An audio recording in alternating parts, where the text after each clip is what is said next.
Simplicity is the ultimate sophistication. Learning never exhausts the mind. Art is never finished, only abandoned. Nature never breaks her own laws. Time stays long enough for anyone who will use it.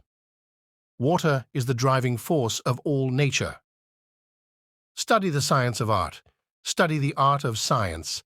Develop your senses, especially learn how to see. Realize that everything connects to everything else. Where there is shouting, there is no true knowledge. The noblest pleasure is the joy of understanding. The smallest feline is a masterpiece. It had long since come to my attention that people of accomplishment rarely sat back and let things happen to them. They went out and happened to things. He who is fixed to a star does not change his mind. Details make perfection, and perfection is not a detail. Iron rusts from disuse, water loses its purity from stagnation. Even so, does inaction sap the vigor of the mind. Blinding ignorance does mislead us. O wretched mortals, open your eyes. Just as iron rusts from disuse, even so does inaction spoil the intellect.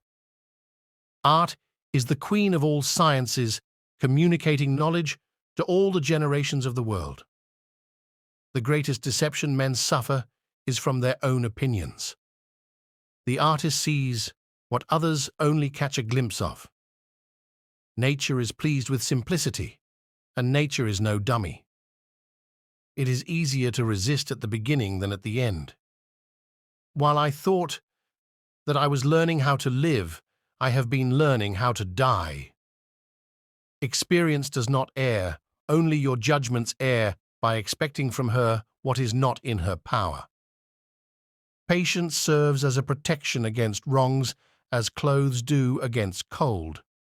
For if you put on more clothes as the cold increases, it will have no power to hurt you. As a well-spent day brings happy sleep, so life well used brings happy death. Knowing is not enough, we must apply. Being willing is not enough, we must do.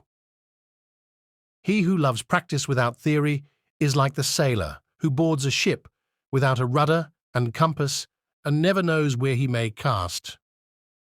The depth and strength of a human character are defined by its moral reserves.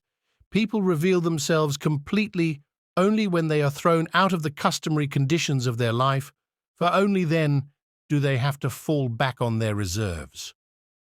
While I thought that I was learning how to live, I have been learning how to avoid unlearning how to live.